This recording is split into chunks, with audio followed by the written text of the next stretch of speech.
Assalamualaikum warahmatullahi wabarakatuh. Bismillahirrahmanirrahim. Innal hamdalillah nahmaduhu wa nasta'inuhu wa nastaghfiruh wa natubu ilaihi wa na'udzu billahi min shururi anfusina wa sayyiati a'malina. May yahdihillahu fala mudilla lahu wa may yudlil fala hadiya lahu. Asyhadu an la ilaha illallah wahdahu la syarika lah wa asyhadu anna Muhammadan abduhu wa rasuluh sallallahu alaihi wa ala alihi wa sallama tasliman katsira. Ya ayyuhalladzina amanu taqullaha haqqa tuqatih wa la tamutunna illa wa antum muslimun. Ya ayyuhan nasu taqu rabbakumul ladzi khalaqakum min nafsin wahidah wa khalaqa minha zawjaha wa batha minhuma rijalan katsiran wa nisaa wattaqullaha alladzi tasaaluna bihi wal arham innallaha kana 'alaikum raqiba. Ya ayyuhalladzina amanu taqullaha wa qulu qawlan sadida yuslih lakum a'malakum wa yaghfir lakum dhunubakum wa man yuti'illaha wa rasulahu faqad faza fawzan 'azima. Amma ba'du fa inna asdaqal hadithi kitabullah wa khairal hadi hadi Muhammadin sallallahu alaihi wa alihi wa sallam wa syarral umuri muhdatsatuha wa inna kulla muhdatsatin bid'ah wa kulla bid'atin dhalalah wa kulla dhalalatin finnar. At-talaba wa talibat rahimani wa rahimakumullah, al-muslimin wal muslimat rahimani wa rahimakumullah.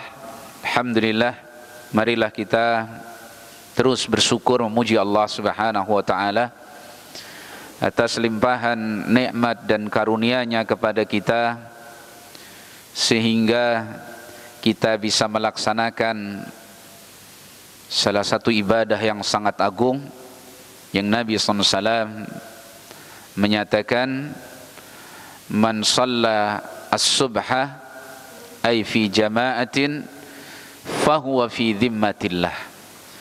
Siapa yang melakukan salat subuh, yaitu dengan berjamaah bagi kaum laki-laki, maka dia dalam tanggungan dan penjagaan Allah Subhanahu wa taala.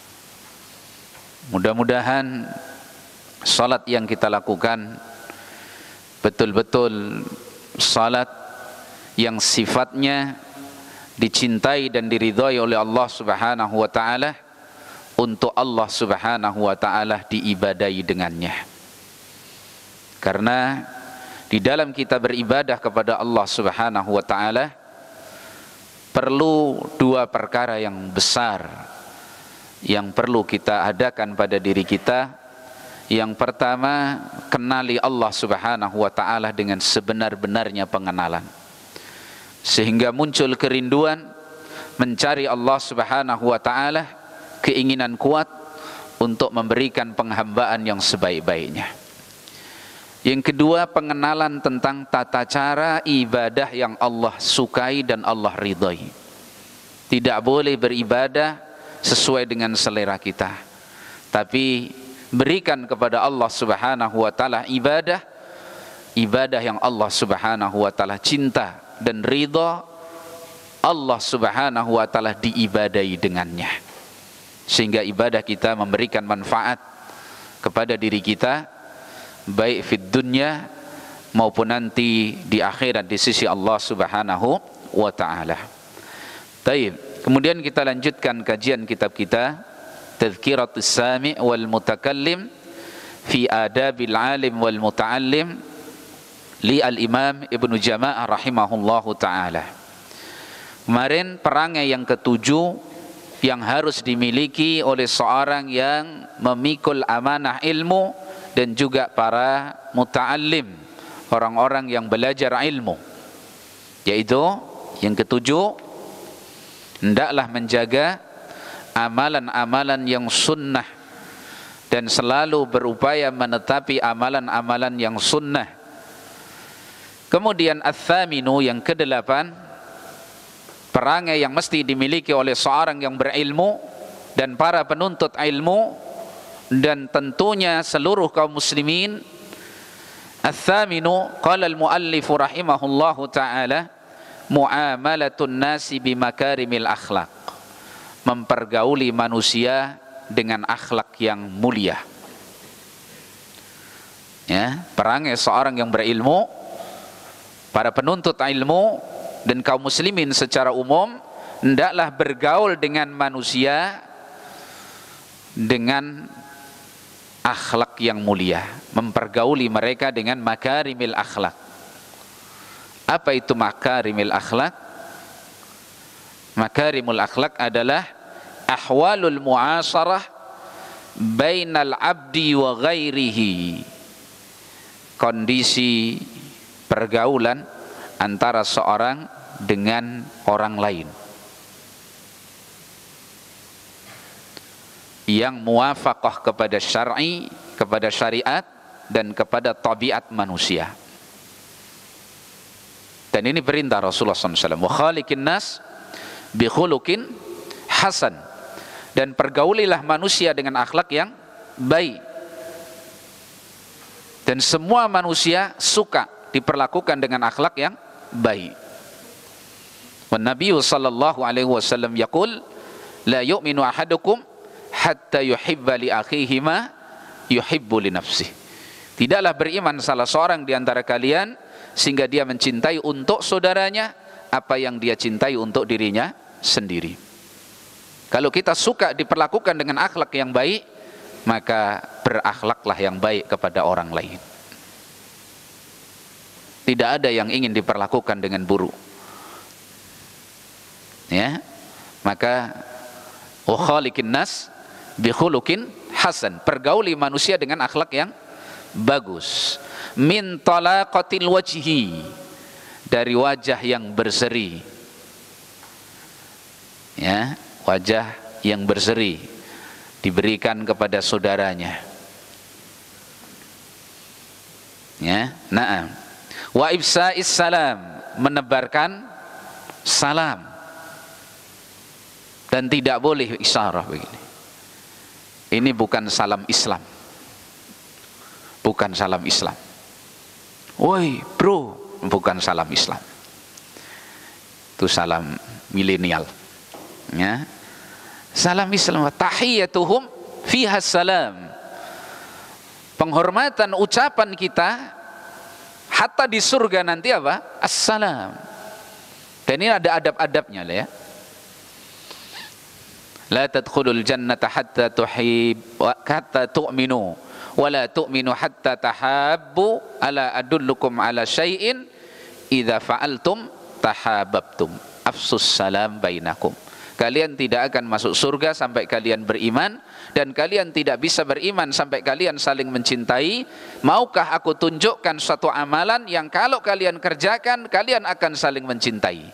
Nabi SAW mengatakan, tebarkan salam di antara kalian. Ya, biasakan dulu sudah kita bahas ya. Ketemu apa? Salam. Jangan diganti yang lain.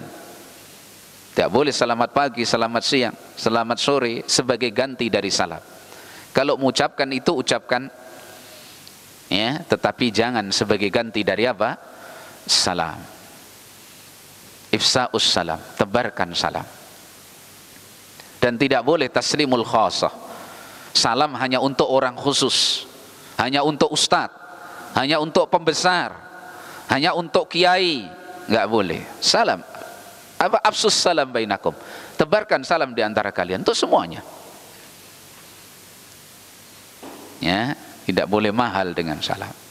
Kalau jauh tidak dengar, bagaimana petunjuk yang dijelaskan oleh para ulama? Sampaikan salam meskipun dengan isyarah. Kalau isyarah mujarradah, hanya sekedar isyarah, ada laisa min salamil Islam. Ini bukan salam Islam. Kayak tadi. Apalagi dengan kalimat-kalimat baru. Ini bukan salam Islam. Kalau barangkali antum naik motor atau naik mobil, ya, kemudian memberikan salam kepada yang lain, nah itu sampaikan salam, assalamualaikum, meskipun dengan isyarah. Isyarah ini hanya untuk mengisyarahkan, tapi tidak boleh menghilangkan kalimat apa? Salam. Dan tidak boleh diganti dengan klakson atau lampu dim. Nah, ini salam. Itu salamnya mobil. Nggak boleh. Tetap Assalamualaikum boleh. Tapi kalau sudah dekat, sudah dengar, tidak perlu isyarah. Nah, ini ditebarkan ya. Khususnya para talabah, orang-orang yang diamanahi ilmu, biasakan ucapannya apa? Salam. Ketemu saudaranya, salam. Ya, jangan bakhil. Apa beratnya mengucapkan salam? Ya, dan janji yang diberikan oleh Nabi SAW luar biasa. Yaitu apa? Kita akan saling mencintai. Karena itu doa yang luar biasa. Sudah wajah berseri, sampaikan salam. Mengamalkan hadis Nabi pula apa? Tabassumuka fi wajhi akhika shadaqah. Senyummu di wajah saudaramu adalah shadaqah. Sudah senyum, wajahnya berseri, salam. Akan menghilangkan apa? Perkara-perkara yang mengotori hati itu akan hilang. Maka benar janji Rasulullah sallallahu alaihi wasallam. Ya, na'am. Wa it'amut ta'am, memberi makan kepada orang yang butuh makan. Ya, sedekah. Sedekah, memberi makan kepada orang yang butuh makan, ini lebih istimewa lagi. Karena itu untuk kehidupan dia. Nah, dibiasakan. Dulu sudah kita sampaikan, anak-anak ini jumlahnya misalkan sekitar 500 atau 560 atau 600. Kalau setengah bulan 1000 aja itu udah 600.000. Sebulan sudah 1.200.000. Kalau 5.000 sudah kalikan sendiri. Kalian kaya, bisa bersedekah. Mana saudara kalian yang tidak sangat membutuhkan, bisa dibantu. Ada saudaranya yang sakit, bisa dibantu. Dan itu amal yang luar biasa. 1000 kalau dikumpul dengan temannya, ibarat 1 lidi kalau dikumpul bisa jadi sapu yang kuat. Tapi uang 1000 kalau jatuh, kalian tidak akan balik lagi. Lah, cuman 1000. Kan gitu. Tapi begitu dikumpul jadi 600.000. Balik enggak? Balik. Sebulan 1.200.000. Saudara kalian butuh makan, kasih makan. Saudara kalian ada yang sakit, ini butuh biaya misalkan, kalian berikan. Tinggal ikhlaskan hati, tunggu pahala dari siapa? Allah Subhanahu wa ta'ala. Masya Allah. Jadi kalau pertanyaan, apa para santri bisa sedekah? Kenapa tidak? Bisa. Kalau ukhuwah kalian kokohkan, kemudian mau peduli dengan saudara seperti ini, sangat mudah. Jalan kebaikan itu sangat Allah mudahkan. Yang penting punya niat dan keinginan yang kuat. Mudah-mudahan sudah berjalan ini. Udah hampir sebulan yang lalu kayaknya. Udah jalan belum? Nah itu. Ya. Gak apa-apa lah, untuk apa? Ya ditabung. Kalau ketika ada kebutuhan kan Masya Allah. Jadi kan para thalabah di Ma'had Tahqimus Sunnah itu, para thalabah yang suka bersedekah. Ya, Masya Allah. Taib. Wa kadmil ghaid, menahan marah, mengekang marah. Ya, wa kadmil ghaid.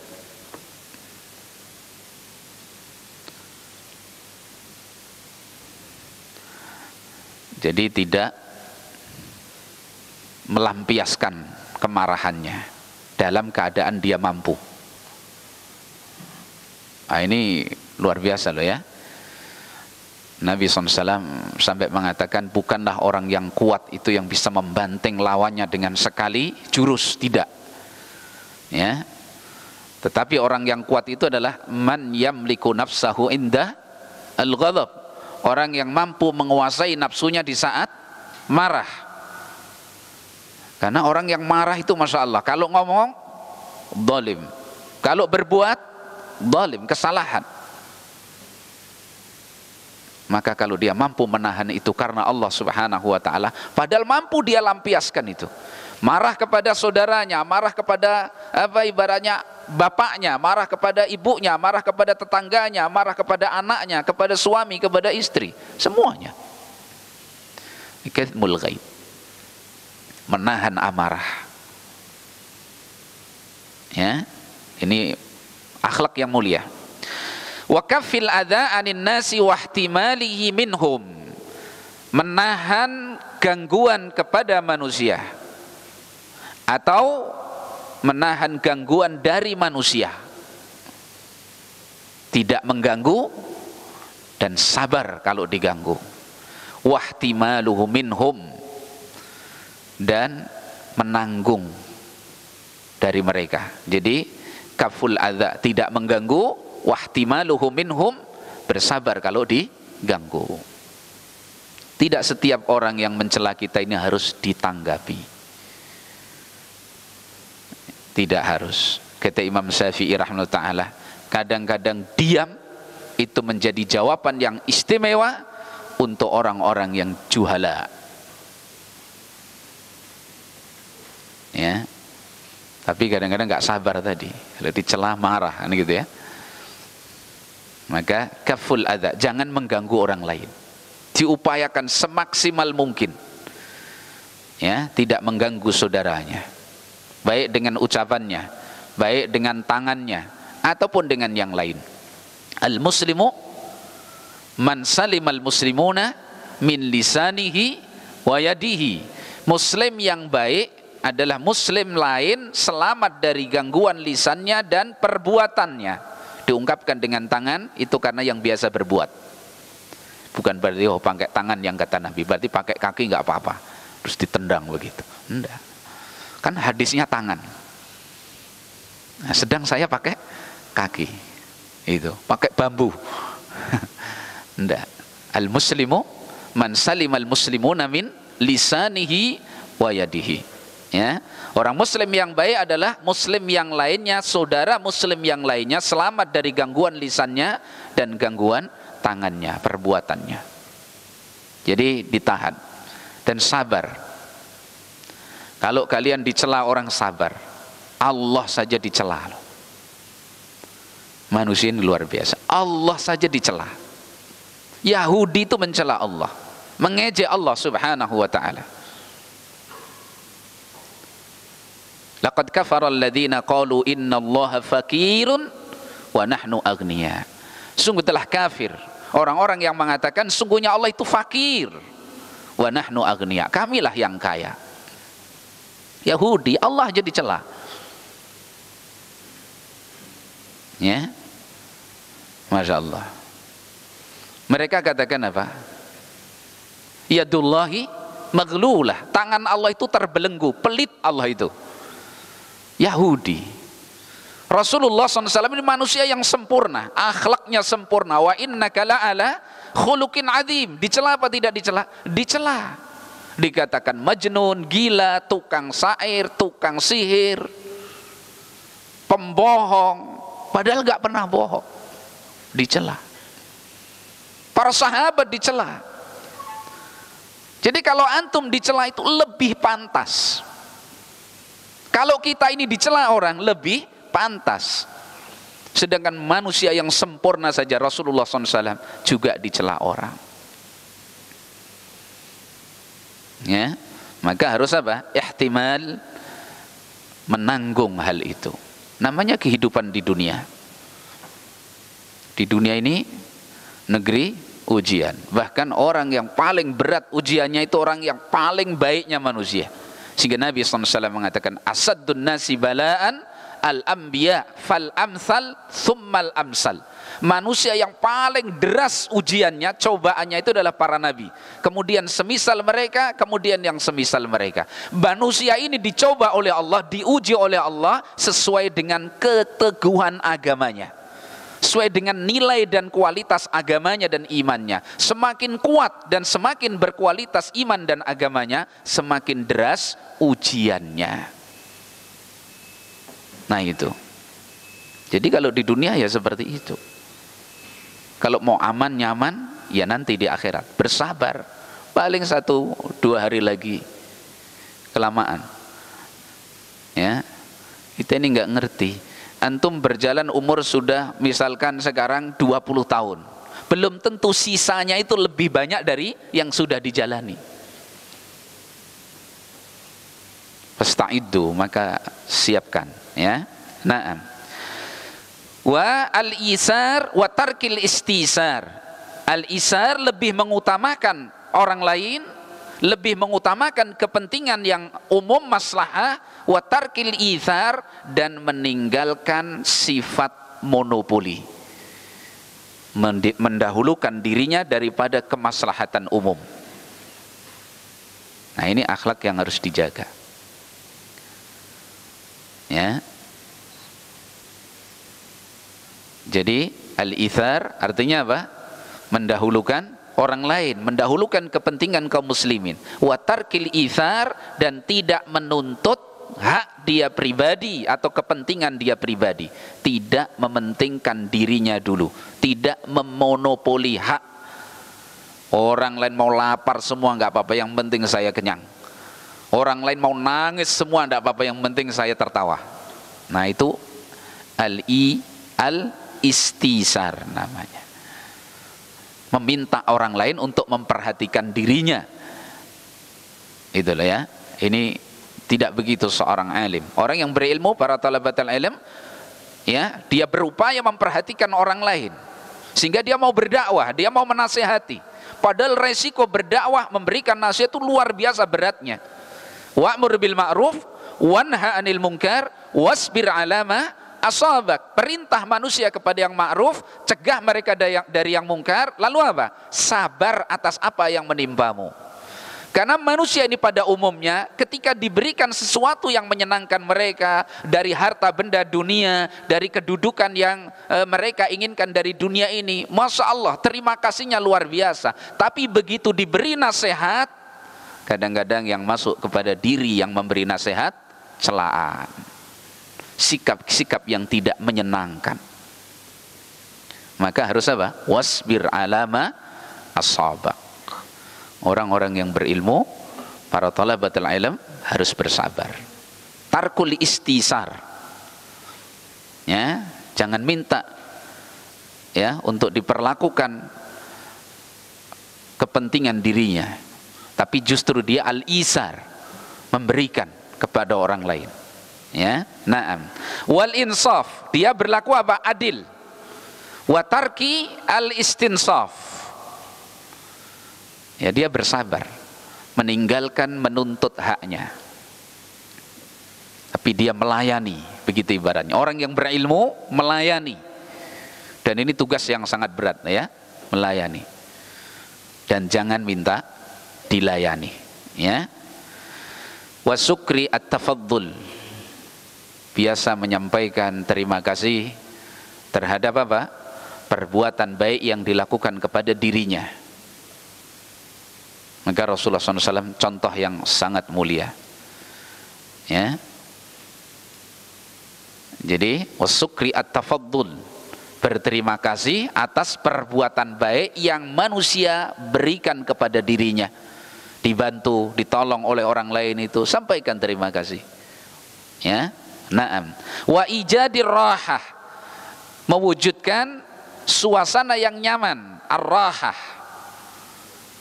Maka di antara akhlak yang sangat mulia adalah apa? Idkhalus surur fi qulubin nas, memasukkan kegembiraan di hati manusia, ya. Naam. Wasa'yi fi qada'il hajah, berupaya untuk menunaikan kebutuhan-kebutuhan orang lain. Apa yang menjadi kebutuhan manusia, maka orang yang berilmu bersabar, ya, berupaya melayani mereka, ya, menunaikan kebutuhan-kebutuhan mereka, ya. Naam. Wa badli al-jah fi as-safa'ah, dan mencurahkan kemuliaan di dalam memberikan pertolongan. Dan ini penting, ya. Ya, siapa yang punya kedudukan yang mulia, gunakan kedudukan yang mulia itu untuk membantu saudaranya dalam kebaikan, ya. Ini ada talabah barangkali kesulitan mau ngurus apa, surat apa misalkan begitu, rekomendasi apa dan seterusnya. Dia punya kedudukan, misalkan ucapannya didengar oleh misalkan pejabat tertentu, sampaikan, tolong ini fulan, apa si fulan, mudahkan urusannya. Ini namanya apa? badli jafi asy-syafa'ah. Karena dia punya kemuliaan yang itu punya pengaruh pada orang lain, maka digunakan untuk menolong kaum muslimin yang membutuhkan apa? Bantuannya. Jangan meminta bagian dari dunia. Kemarin udah sukses toh? Sudah. Ya jangan lupa lah. Nah, ini namanya apa?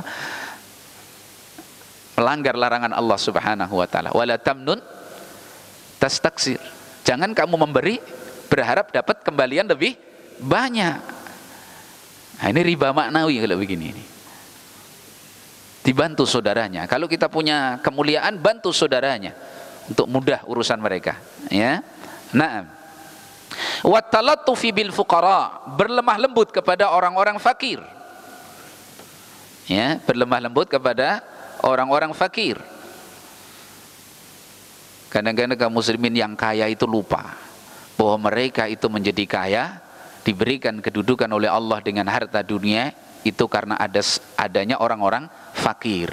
Kadang-kadang lupa, sehingga mereka tidak lemah lembut dengan orang-orang fakir, tidak menyayangi mereka, tidak dekat dengan mereka. Padahal di antara wasiat Rasulullah SAW kepada Abu Dzar radhiyallahu an, di antara wasiat beliau adalah supaya saya ini dekat dengan orang-orang miskin.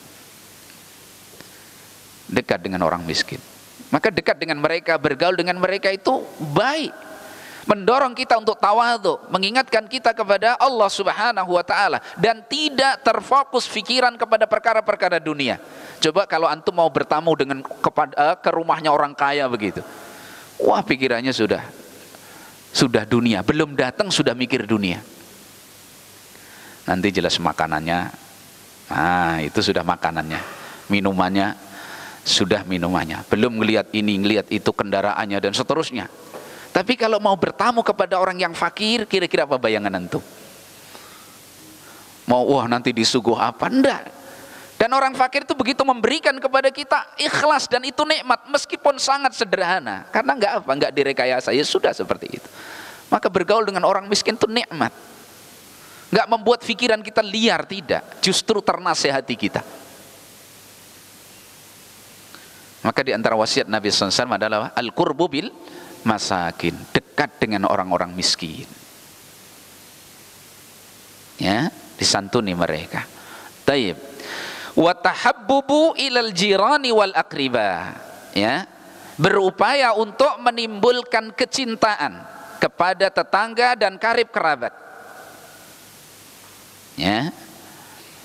Bagaimana menjalin kasih sayang dengan mereka, ya, mencintai, ya, tetangga dan juga al-aqriba. Warifqi bit talabah, berlemah lembut. Seorang muallim, seorang yang berilmu, berlemah lembut kepada para talabahnya, para santrinya. Wa i'anatihim, dan menolong mereka. Wa birrihim, dan berbuat baik kepada mereka. Ini dijelaskan oleh para ulama kita. Ini fi hal, pada kondisi yang asal, ya, dan tidak boleh ditinggalkan takdib kepada para thalabah. Jadi kalau dijumpai thalabah itu, ya, di sana ada perangai atau akhlak yang tidak memuliakan ilmu, harus ditakdib, bahkan bisyiddah, dengan keras.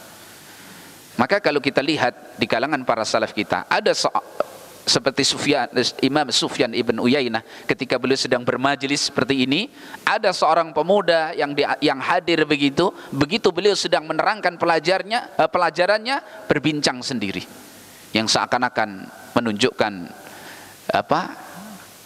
kemampuan dia.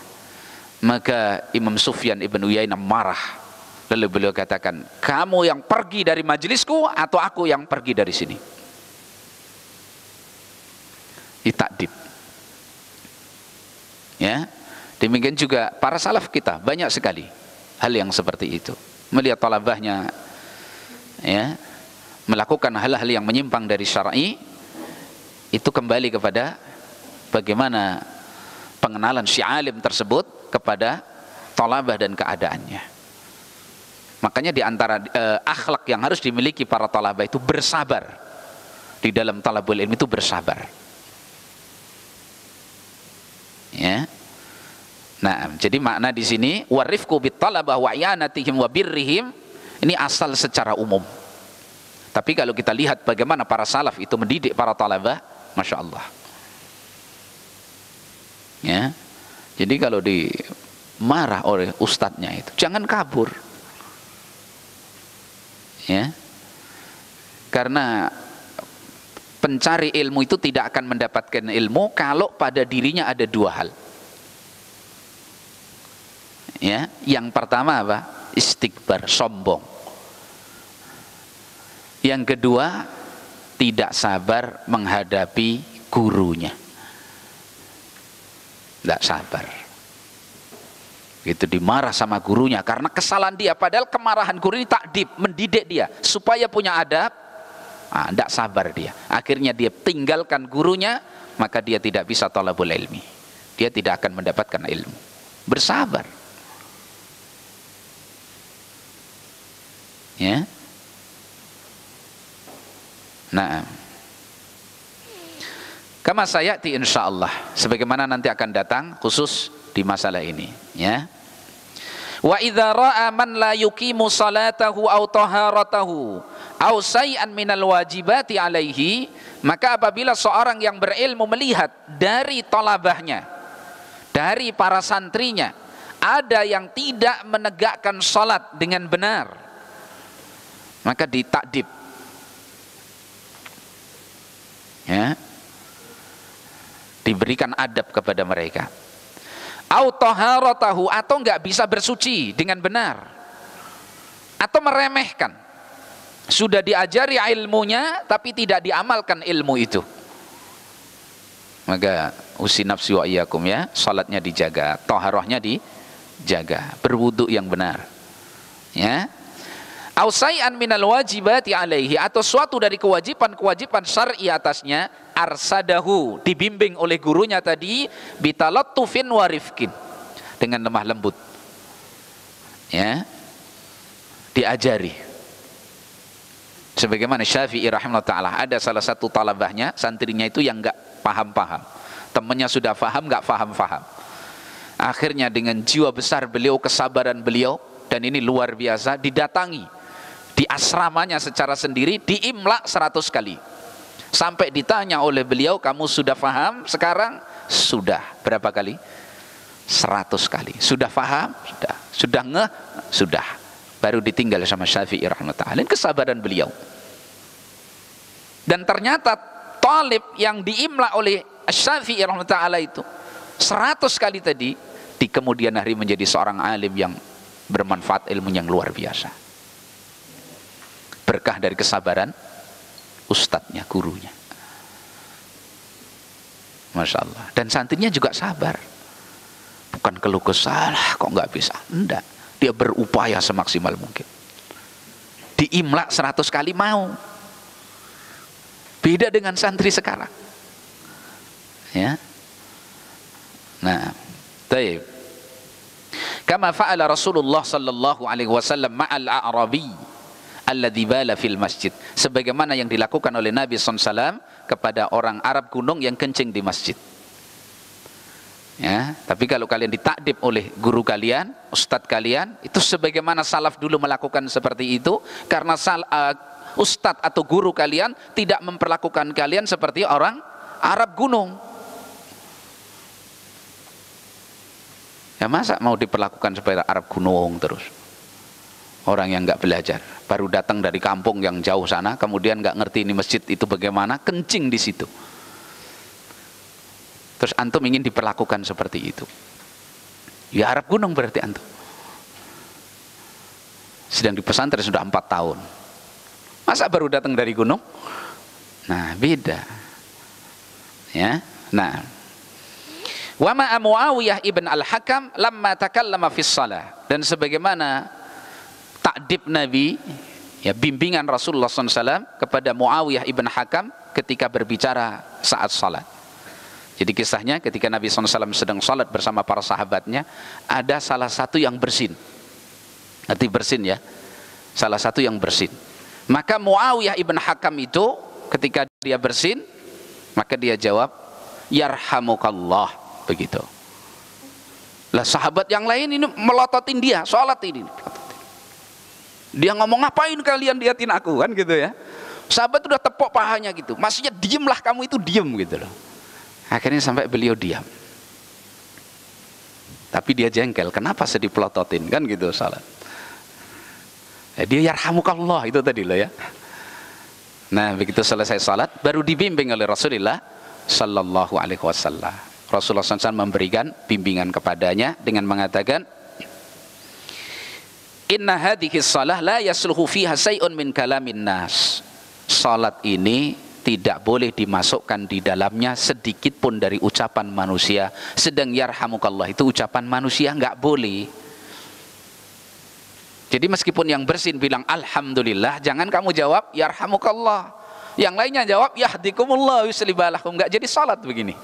Ya. Nah ini kesalahan pada saat itu. Di masa Rasulullah SAW, Nabi sedang mengimami salat, makmumnya ribut. Karena ada yang bilang ya rahmukallah, semua nengok kepadanya, dipelototin begitu. Dia malah bilang, ngapain ngeliatin saya? Mau negur kayak mana ini, mau ngomong semua. Akhirnya pada tepuk pahanya ini para sahabat ini. Diamlah dia.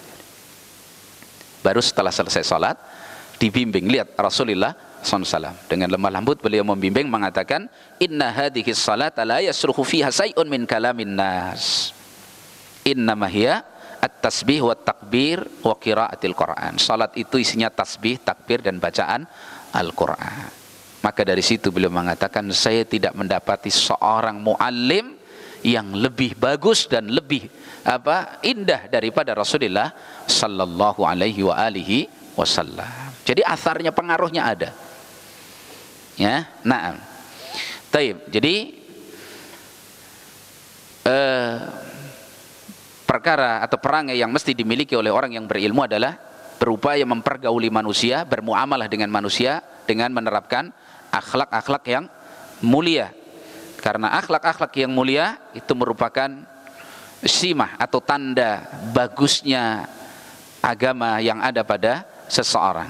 Ya. Sedangkan kalau untuk orang yang berilmu atau seorang muallim, yang paling berhak mendapatkan akhlak yang mulia dari dirinya adalah para thalabahnya. Yang paling berhak untuk mendapatkan pendidikan dari gurunya adalah para thalabahnya. Ya. Kalau ibaratnya seorang ayah kepada anak kandungnya saja itu berhak untuk mendidiknya dengan bagus. Demikian juga seorang muallim kepada muta'allimnya. Karena ubuwah itu ada dua macam. Bapak itu ada dua macam, ya. Pertama, ubuwatun linnutfati wal badan. Bapak yang nasabnya itu karena benih dan juga karena jasad, yaitu orang tua kandung kita. Benih kita dari orang tua kita, badan kita ini nasabnya kepada orang tua kita. Ubuwatun li an-nutfati wal badan. Itu orang tua. Yang kedua, ubuwatun lirruhi wan nafs. Bapak untuk ruh kita, untuk jiwa kita.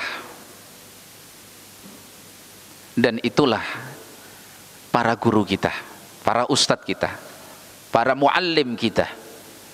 Makanya sebagian ulama menyatakan bahwasannya hak seorang guru, hak seorang ustadz pada thalabahnya itu lebih besar daripada hak orang tuanya kepada dia. Karena apa? Bapak dari sisi din itu lebih berhak dan lebih mulia daripada orang tua dari sisi nasab. Kalau punya nasab, punya jasad, belum tentu dia bisa mendapatkan kebaikan. Tapi kalau dia terdidik agamanya, dia mendapatkan orang tua yang bisa mengarahkan agamanya sehingga dia bisa selamat kehidupan dunia dan akhiratnya, maka ini adalah kedudukan yang jauh lebih mulia. Maka para talabah dijaga hak-hak para asatidnya, para gurunya, para ustadzatnya dijaga. Mereka tidak meminta, tapi itu kewajiban antum semuanya. Ya. Kalau antum diwajibkan oleh Allah Subhanahu wa taala untuk birrul walidain, berbuat baik kepada kedua orang tua kalian, dan itu haknya setelah hak Allah Subhanahu wa taala, maka demikian juga kewajiban kalian terhadap orang-orang yang telah berandil menuliskan agama pada roh dan jiwa kalian, sehingga kalian mengenal Allah, mengenal bagaimana beribadah kepada Allah, mengerti bahaya-bahaya yang bisa mengantarkan kepada neraka, dan mengerti kebaikan-kebaikan yang bisa mengarahkan kepada surga, mengerti sunnah Nabi, mengenali bid'ah, ini syirik, ini tauhid. Itu adalah para guru kalian, orang tua kalian di dalam apa? Talabul ilmi. Hak mereka sangat mulia, maka muliakan mereka, bersabar. Kalau kalian doakan orang tua kalian dan itu merupakan perintah syar'i, maka mendoakan guru-guru kalian juga merupakan perintah syar'i. Al-barakatu ma'a akabirikum. Keberkahan itu bersama orang tua kalian. Bagaimana kalau tua dalam al-ilmu? Sedang fitnah itu bersama siapa? Al-fitnatu ma'a khudasa'il asnan, sufaha'il ahlam.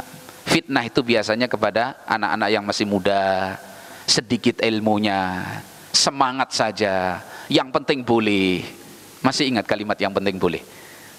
Nah, kalau untuk orang yang berilmu dan para thalabah, tidak cukup dengan kalimat apa? Yang penting boleh. Nah, ya. Baik. Kemudian berikutnya at-tasi' yang ke-9. Lanjut ya. Biasanya sampai jam berapa? Jam 7. Nah, at-tasi'u ayyutahhira batinahu wa dhahirahu minal akhlaq ar-radiyah. Seorang yang berilmu atau para talabatul ilm hendaklah membersihkan batinnya dan lahirnya dari akhlak-akhlak yang rendah, akhlak-akhlak yang buruk. Nah, dibersihkan. Kalau tadi harus mempergauli manusia dengan akhlak yang mulia, sekarang kepada dirinya sendiri hendaknya dibersihkan batinnya, dibersihkan lahirnya dari akhlak-akhlak yang rendah. Ini orang yang diamanai apa? Al-ilmu. Wa yu'ammiruhu aw ya'muruhu bil akhlaqil mardiyah, dan hendaklah dia makmurkan batinnya, dia makmurkan dohirnya dengan akhlak-akhlak yang diridhoi, yang baik. Jadi hiasi lahir batin kita dengan akhlak-akhlak yang baik, jauhkan dari akhlak-akhlak yang rendah. Makanya apa? Kenapa disebutkan dua ini? Li'anna kamalan nafsi matmunun bisai'aini isnaini. Karena sempurnanya satu jiwa itu tertanggung dengan dua perkara. Ini muhim jiddan ya, penting sekali. Dalam tarbiyah sangat penting. Sempurnanya satu jiwa itu tergantung pada dua perkara. Yang pertama, tahliyatuha bil haq. Tahliyatuha minar afwan bil kha, tah bil kha. Tah pakai kha. Ya, tahliyatuha mina ar-radha'il. Apa takhliyah itu? Dari khalla yukhalli takhliyatan. Isma'nahu. Apa maknanya? Mengkosongkan. Jadi dikosongkan jiwa, dibersihkan jiwa dari akhlak-akhlak yang radhilah, yang rendah, perangai-perangai yang rendah. Ini pertama, thariqah tarbiyah nanti begitu. Baru kemudian yang kedua apa? Tahliyatuha bil haq wa laysa bil kha. Tahliyatuha. Apa? Halla yuhalli tahliyatan. Isma'na. Apa? Misalkan ar-rajulu ma'rifat li'annahu muhalla bil al. Muhalla. Ar-rajul ma'rifat atau nakirah? Ma'rifat. Kenapa dia ma'rifat? Muhalla bil al. Ismana muhalla bil al. Dihiasi. Tahliyah berarti apa? Dihiasi. Dihiasi bi au minal fadail, dari akhlak-akhlak yang mulia. Jadi ada dua ya, tahliyah bil kha. Ini yang pertama, baru setelah tahliyah baru apa? Tahliyah bil ha.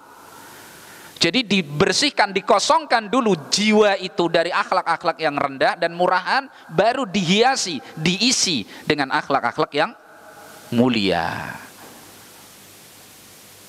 Nah itu, seorang tidak dikatakan jujur sebelum dia bersihkan jiwanya dari sifat apa? Dusta. Itu mesti begitu, nggak bisa dikumpul dua hal ini. Ya, seorang tidak dikatakan jujur kecuali sudah ditahliyah, jiwanya sudah ditahliyah, dikosongkan dari sifat apa? Al-kadhib, dusta. Seorang tidak dikatakan amanah sampai dikosongkan jiwanya dari sifat apa? Al-khiyanah, khianat. Nah, begitu terus, ini kebalikan. Jadi dihilangkan dari akhlak-akhlak yang buruk, kemudian dia apa? Dihiasi batinnya dan zahirnya dengan akhlak yang mulia. Terus begitu sampai menjadi tabiat. Orang itu bisa lihat dari gaya bicaranya. Kemarin dalam khutbah Jumat kan disebutkan, apa yang nampak di lahir kita itu sebenarnya itulah isi hati, sebagian dari isi hati. Maka bagaimana kita upayakan tabiat itu dibangun di atas akhlak yang mulia, ya. Naam. Faminal akhlaqir radiyah, di antara akhlak yang buruk adalah al-ghil, dendam. Wal hasadu, dan al-hasad, iri, hasad. Wal bagyu, sewenang-wenang. Wal ghadabu li ghairillahi ta'ala, marah bukan karena Allah subhanahu wa ta'ala. Wal ghis, menipu. Wal kibr, sombong. Wal riya, wal ujub, ya ujub sudah jadi bahasa kita ya, takjub dengan dirinya sendiri. Was sum'ah, memperdengarkan kepada orang lain agar dapat sanjungan. Wal bahl, bakhil, pelit. Wal khabsu, akhlak yang buruk, ya. Wal bataru, congkak. Wat tama'u, rakus. Wal fakhru, merasa tinggi diri, ya. Wal khuyala, sombong. Wat tanafusu fid dunya wal mubahatu biha, berlomba-lomba dalam urusan dunia dan berbangga dengan dunia. Yang dibanggakan apa? Dunianya. Dipamerkan kepada manusia dunianya. Ya. Wal mudahanah, mudahanah, cari muka. Wat tazayyunu linnas, berhias diri tapi untuk manusia, bukan untuk Allah. Tampil, menampakkan kebagusan untuk manusia, ya, seolah-olah jadi orang yang ahli ibadah, seolah-olah menjadi orang yang tawadhu, tapi untuk manusia, bukan untuk Allah subhanahu wa ta'ala, ya. Wa hubbul madhi bima lam yaf'al, dan suka disanjung dengan apa yang dia tidak kerjakan. Nah, ini penyakit ini, gak bisa ikhlas orang begini. Kata Syafi'i rahmatullah, nah, tidak akan berkumpul keikhlasan ma'a hubbil madhi minan nas. La yajtami'ul ikhlas fi qalbin nas ma'a hubbil madhi minan nas. Tidak akan berkumpul keikhlasan di hati manusia bersama rasa senang dipuji dari manusia. Gak mungkin. Gimana mau ikhlas? Dan ini perlu diperjuangkan. Gak bisa mengatakan kalau saya biasa-biasa saja. Nah, biasanya begitu, ya. Wala tuzakku anfusakum, jangan kalian rekomendasi diri kalian sendiri, tapi adanya apa? Berjuang kepada Allah subhanahu wa ta'ala, ya. Naam. Wal ama an uyubin nafsi, buta dari aib dirinya sendiri, sehingga dia tidak muhasabah, ya. Wal istighalu anha bi uyubil khalqi, dia tidak peduli dengan, tidak mengerti tentang aib diri sendiri, sehingga dia sibuk dengan apa? Aib orang lain. Dia sibuk dengan aib orang lain. Jadi si fulan terus gitu, nggak pernah dirinya. Maka perlu jujur kepada Allah Subhanahu wa taala. Perlu muhasabatun nafsi. Ya. Naam. Wal hamiyatu wal asabiyatu li ghairillahi ta'ala. Fanatik kepada selain Allah. Fanatik kelompok, fanatik kaum, golongan kepada selain Allah, sehingga mengukur loyalitas dan benci dengan apa? Kelompok, bukan dengan sunnah Rasulullah sallallahu alaihi wasallam. Itu. Naam. War-raghbah war-rahbah li ghairihi. Ya, cenderung dan takut atau khawatir juga untuk selain Allah. Ya, punya dorongan semangat tapi bukan karena Allah, untuk selain Allah. Dia khawatir, takut akan suatu, tapi juga untuk selain Allah. Ya, wal ghibah, ghibah, hati-hati ya, ghibah, wan namimah, adu domba. Ya, rusak ukhuwah kaum muslimin. Ini fitnah yang hari ini, masya Allah. Ya, kadang-kadang manusia berbicara tidak diperhatikan maslahat dan mafsadahnya, asal ngomong aja. Akhirnya yang timbul apa? Keretakan kalimat di kalangan kaum muslimin. Ini tukang-tukang fitnah. Hendaklah seorang yang berilmu menjauhi dari hal seperti itu. Diam. Apalagi ketika terjadi fitnah, diam. Itu petunjuk Nabi. Amsik alaika lisanak, tahan lisan, diam. Tidak setiap ucapan harus ditanggapi. Kadang-kadang diam cukup sebagai apa? Jawaban. Ya, naam. Wal buhtan, kedustaan. Buhtan, dusta atas nama orang. Buhtan, mengatakan orang melakukan seperti ini atau dia seperti ini, padahal tidak seperti itu realitanya. Wal kadhib, bohong. Bohong dalam pembicaraan. Kadhib. Ya. Itu dia sendiri yang bohong. Omongan dia itu bohong. Kalau buhtan itu atas nama orang lain. Jadi orang lain dikatakan sesuatu. Difitnah lah begitu ya. Buhtan itu lebih mengarah kepada fitnah, tapi bentuknya apa? Kebohongan. Wal fukhsu fil qaul, jorok kalau bicara. Wahtiqarun nas walau kanu dunahu, dan meremehkan manusia meskipun mereka memang apa? Tidak sederajat dengan dia, tapi diremehkan. Ini akhlak-akhlak yang buruk, ya.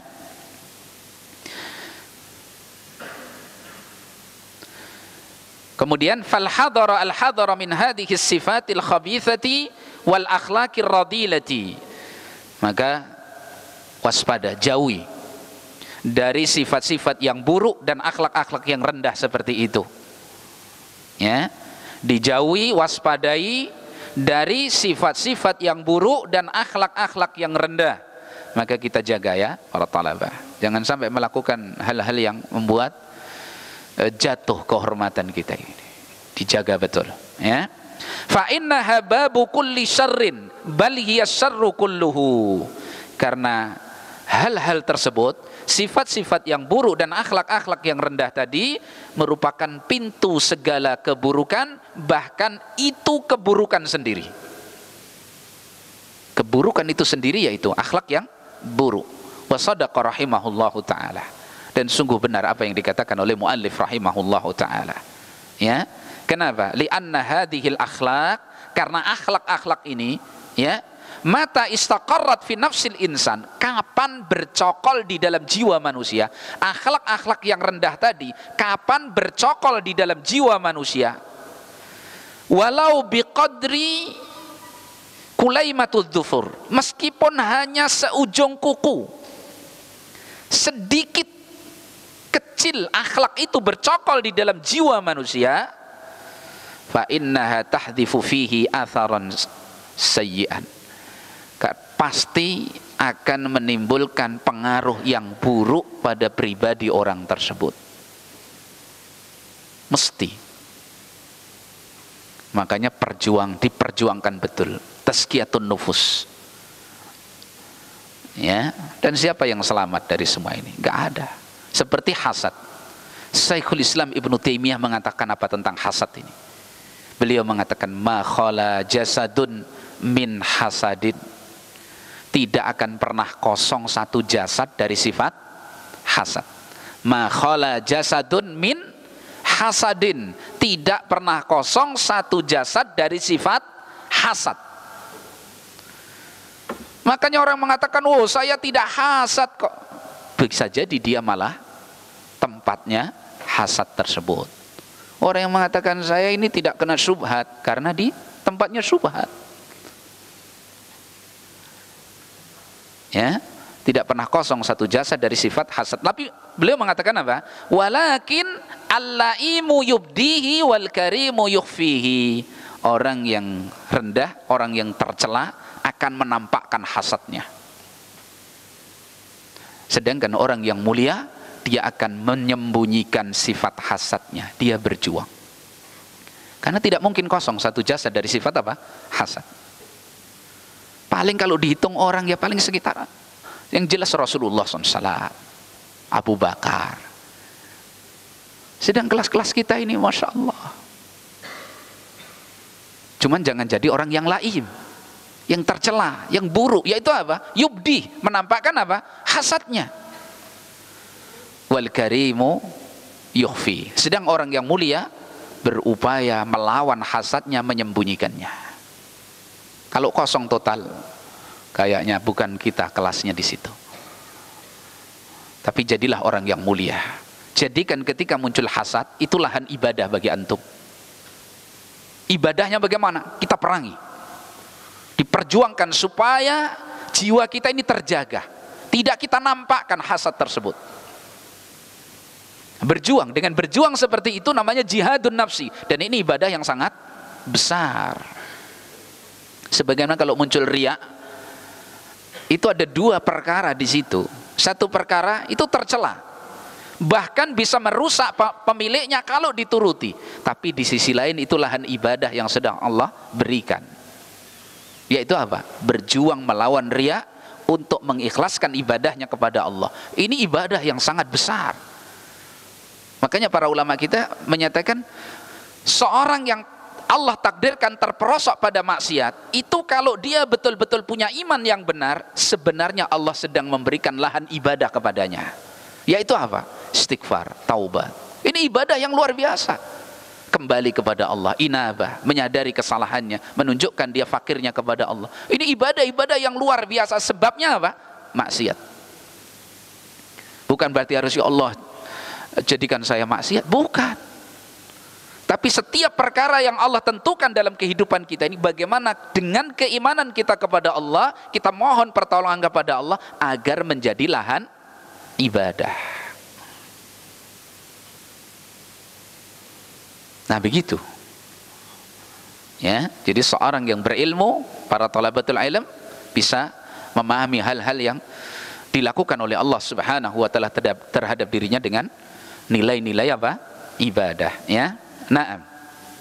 Jadi semua itu justru keburukan. Waqad buliya ba'du ashabin nufusil habisati min fuqaha'i az-zaman bikatsiri min hadhihi sifat.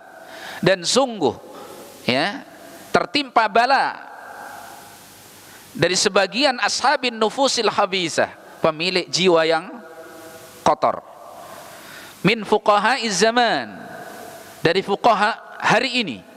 Bikatsiri min hadhihi sifah, atau fuqaha di sepanjang zaman, dengan banyak sifat-sifat ini ada pada mereka. Apalagi hari ini. Kalau dulu aja ada, apalagi hari ini. Ya, maka seorang yang berilmu, para thalabatul ilm harus lebih banyak merenung, muhasabah diri. Ya. Cuman penisbahan di sini ini perlu ditinjau ulang ya, ketika beliau mengatakan min fuqaha'iz zaman. Kenapa? Karena la yunsabu hadihi aw la tunsabu hadihi as-sifat al-khabisah ila al-fuqaha. Tidak ada penasapan seperti ini kepada fuqaha, enggak ada. Berarti orang yang akhlak dan perbuatannya seperti ini jelas bukan seorang yang faqih. Maka penyebutan apa ini min fuqaha'iz zaman ini kurang tepat. Jadi kontradiktif gitu loh. Jelas ya maksudnya? Jadi semestinya tidak disebut dengan fuqaha az-zaman. Ya. Karena seorang yang faqih, yang betul-betul faqih, dia tidak layak untuk dinasabkan sifat-sifat ini kepadanya. Satu. Yang kedua, sisi madaratnya ini akan menimbulkan permasalahan di kalangan kaum muslimin. Akhirnya akan memunculkan fikiran-fikiran yang liar pada mereka. Ini sebagaimana terangkan, sebagaimana dijelaskan oleh Syekh Shalih Al-Utsaimin hafizahullah taala, bahwa tidak semestinya dinasabkan kepada al-fuqaha. Yang kedua, ini tadi akan membentuk pemikiran-pemikiran liar di kalangan kaum muslimin, sehingga dengan mudah mereka akan menuduh orang alim dengan sifat-sifat yang buruk. Dan kalau seperti itu terjadi, maka bencana yang ada, thiqah, kepercayaan umat terhadap ulamanya akan hilang.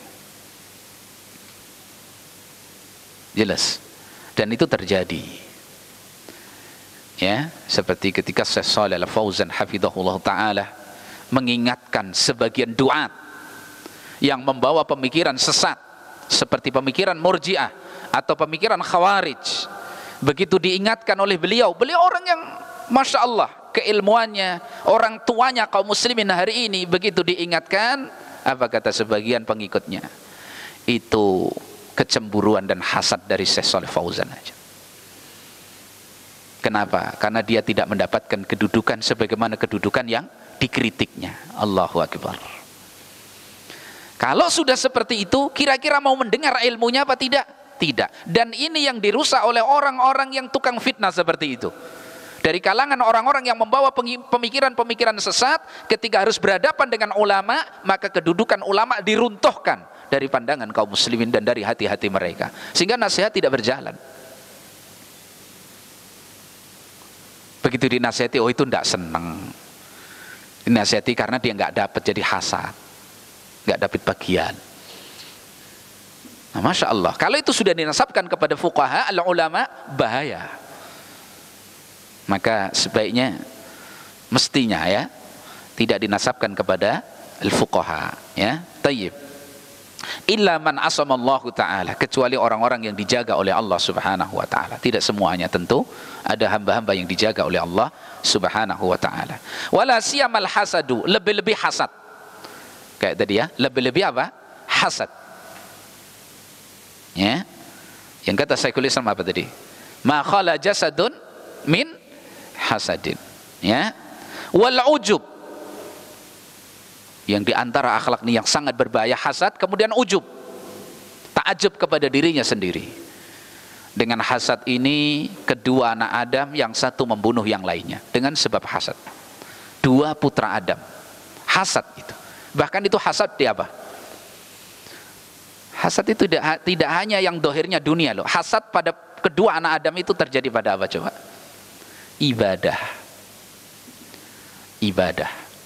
Ketika Allah perintahkan berkorban, yang satu peternak, satu petani. Yang peternak mengambil ternaknya yang bagus dikorbankan kepada Allah subhanahu wa ta'ala. Yang petani tidak seperti itu. Ini dua-duanya anak siapa? Adam alaihissalam. Maka kalau dulu korban itu diterima, turun api dari langit. Maka turunlah api dari langit membakar korban anak Adam yang peternak tadi. Yang satu, yang petani, enggak turun api. Tandanya diterima enggak? Tidak, hasad muncul. Sampai dia berani mencela bapaknya. Sampai dia bilang sama Adam, wahai bapak, kenapa korban saudara saya diterima kok saya tidak? Karena bapak tidak adil. Korban saudara saya bapak doakan, punya saya tidak. Itu hasad. Namanya hasad itu semuanya jadi jelek. Sampai dia muncul ghil, hasadnya muncul dendam, saya akan bunuh. Ya, akhirnya ketika petang hari menjelang maghrib, saudaranya yang peternak ini sedang mau mengembalikan ternaknya ke tempatnya belum pulang, Adam mengutus saudaranya ini, cari saudaramu, kok sampai jam segini belum pulang, ibaratnya begitu. Siap, nah di sini kesempatan ini saya akan habisi dia. Maka betul sampai di sana terjadilah pembunuhan pertama kali pada manusia di muka bumi ini. Dibunuh karena apa coba? Hasad. Itu saudara kandung sendiri. Hasadnya di mana? Dalam ibadah. Karena satu diterima, satu tidak. Maka hati-hati, ini penyakit yang sangat berbahaya. Makanya hasad ini memakan kebaikan sebagaimana api memakan kayu bakar. Ya. Dan Al-Imam Ibnu Qayyim memasukkan hasad itu termasuk apa? Arkanul kufri, rukun kufur. Karena orang Yahudi ahlul kitab itu tidak mau beriman karena apa? Hasad. Hasadan min indi anfusihim. Karena hasad. Kok nabinya dari Arab? Dulu sudah menakut-nakuti orang Arab. Nanti nabi itu dari kami. Dan kalau sudah muncul nabi itu, kalian semua akan jadi budak-budak kami. Sudah sombongnya seperti itu, ya, sudah menakut-nakuti orang Arab seperti itu, membanggakan dirinya karena itu ibaratnya nasab nabi itu dari mereka, dari Bani Israel begitu. Ternyata nabi itu muncul dari kaum yang selama ini direndahkan, diejek dan diancam, muncul dari mereka. Hasad. Seperti ketika mereka minta supaya Allah mengutus kepadanya seorang raja yang akan memimpin mereka berperang melawan orang-orang yang mendolimi mereka. Begitu yang diutus siapa? Talut, petani kampung yang miskin, yang tidak pernah mereka prediksi sebelumnya, dijadikan raja. Bagaimana dia bisa jadi raja bagi kami, sedang kami lebih berhak untuk jadi raja itu? Dia nggak punya duit sedikit pun kok. Walam yu'ta sa'atan minal mal. Nah, hasad ini penyakit-penyakit yang luar biasa. Kenapa saudara-saudara Yusuf sampai berlaku zalim kepada Yusuf, dibuang ke sumur, bahkan sebelumnya rencana dibunuh, sampai harus mengalami penderitaan hidup yang luar biasa dan panjang Yusuf alaihissalam. Karena apa? Hasad.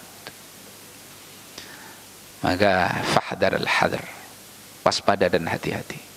Kalau toh muncul dan itu tidak kosong pada diri kita, jadilah orang yang mulia. Apa kata Syekhul Islam yang mulia? Wal karimu yukhfi, dilawan, sembunyikan, datang kepada Allah. Ya, nah, taib. Wal ujub, ta'ajjub. Saya dengar ceramah Syekh Falah Al-Mundakar rahimahullah taala yang baru wafat setengah bulan atau sebulan yang lalu. Beliau mengatakan asbabul halaki wad dhalal, sebab kehancuran dan kesesatan itu dua hal. Yang pertama kata beliau, ijabul mar'i bi nafsihi, seorang yang sudah takjub dengan dirinya sendiri. Saya ananiyah munculnya, sudah takjub.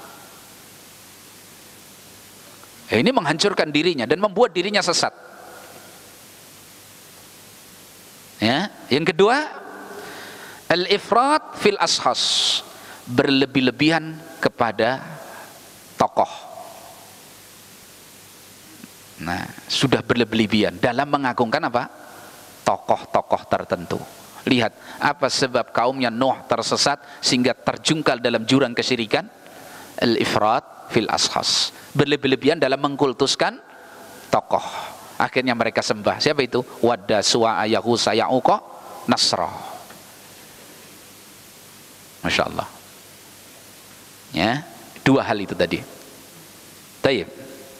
Kemudian ar-riya, akhwafu ma akhafu alaikum as-sirkul asghar. Kata Nabi SAW, yang paling aku khawatirkan menimpa kalian adalah syirik kecil. Kila wa ma huwa ya Rasulullah, apa itu syirik kecil ya Rasulullah? Qal ar-riya. Nah, pamer. Riya dari ro'a, memperlihatkan. Jadi diperlihatkan amalnya. Kalau sum'ah diperdengarkan, kalau riya dipertontonkan amalnya ini. Ya. Naam. Wahtiqarun nas, meremehkan manusia. Hati-hati dari sifat ini, jangan meremehkan manusia hanya karena manusianya itu, kecuali orang-orang yang Allah remehkan. Ya, secara zat asalnya manusia tidak boleh diremehkan, kayak apapun. Ya.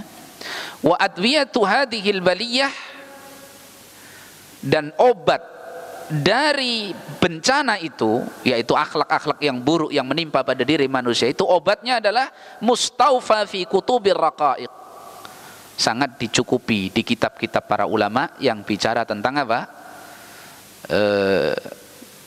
Kebersihan hati, kelembutan jiwa. Ya, kitab-kitab yang isinya begitu, tazkiyatun nufus.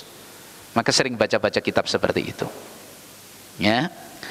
Faman arada tathhira nafsihi minha, barang siapa yang ingin mensucikan dirinya dari akhlak-akhlak yang jelek tadi, fa alaihi bitilkal kutubi, maka dia hendaklah merujuk kepada kitab-kitab tersebut. Wa min anfa'iha, di antara yang paling bermanfaatnya adalah Kitabur Ri'ayah lil Muhasibi rahimahullah taala. Kitab Ar-Ri'ayah punya Al-Haris Al-Muhasibi. Ma'atan bihal ikhwah, Al-Haris Al-Muhasibi sudah ditahdir oleh umat ini oleh Al-Imam Ahmad rahimahullah taala. Ya. Jadi di dalamnya ada apa? Di kitab ini secara umum kalau orang alim yang membaca silahkan, tapi kalau umum kaum muslimin para talabah, fihi dakhon, di dalamnya ada kotorannya. Ini thariqah sufiyah. Maka yang paling bagus seperti kitab Zuhud punya Imam Ahmad. Nah itu kitab Az-Zuhdu al-Imami Ahmad, itu lebih mencukupi daripada kitab ini. Kitab Zuhud punya Imam Abi Daud Sijistani rahimahullahu taala. Ya. Kitab Zuhud punya Imam Waqi ibn al-Jarrah rahimahullahu taala.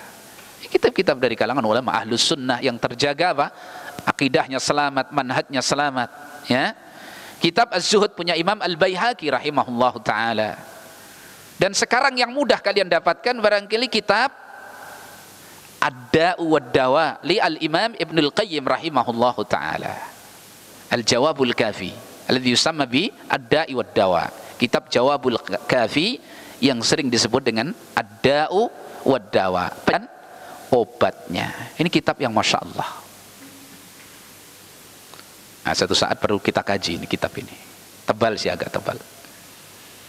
Jadi dari awal sampai akhir itu pertanyaan kepada beliau tentang seorang yang diuji oleh Allah dengan tertimpa penyakit-penyakit dari akhlak-akhlak yang buruk seperti itu, dari maksiat dan seterusnya. Beliau jawab dalam kitab tersebut yang isinya Masya Allah.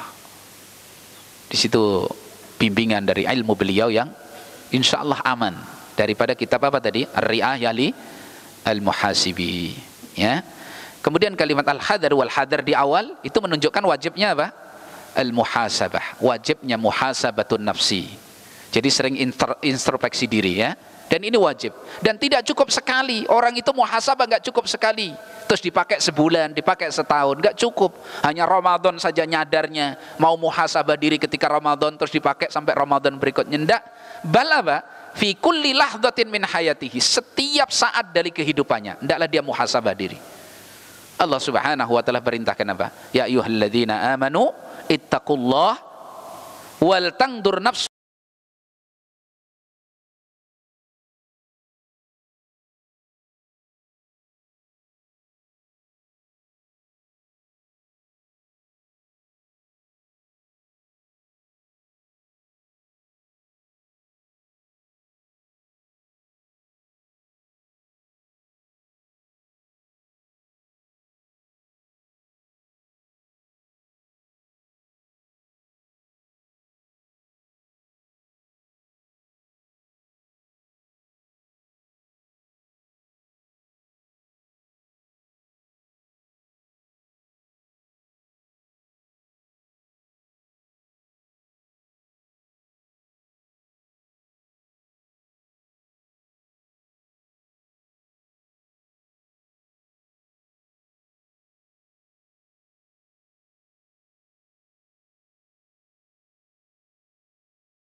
Taib. Demikian, baru berikutnya muallif akan membahas tentang bagaimana pengobatan terhadap akhlak-akhlak yang rendah ini tadi. Demikian kajian kita pagi hari ini. Mudah-mudahan Allah Subhanahu wa taala memberikan ilmu yang bermanfaat kepada kita, menganugerahkan kita akhlak yang mulia. Ya, sekali lagi kita belajar untuk kita terapkan dalam kehidupan kita, maka diupayakan semaksimal mungkin untuk mendapatkan pertolongan Allah Subhanahu wa taala di dalam menerapkan akhlak-akhlak yang mulia tersebut dan menjauhi akhlak-akhlak yang buruk. Wassallallahu wasallam wa baraka ala nabiyyina Muhammadin wa ala alihi wa sahbihi ajma'in. Subhanakallahumma bihamdik asyhadu an la ilaha illa anta astaghfiruka wa atubu ilaik. Assalamualaikum warahmatullahi wabarakatuh.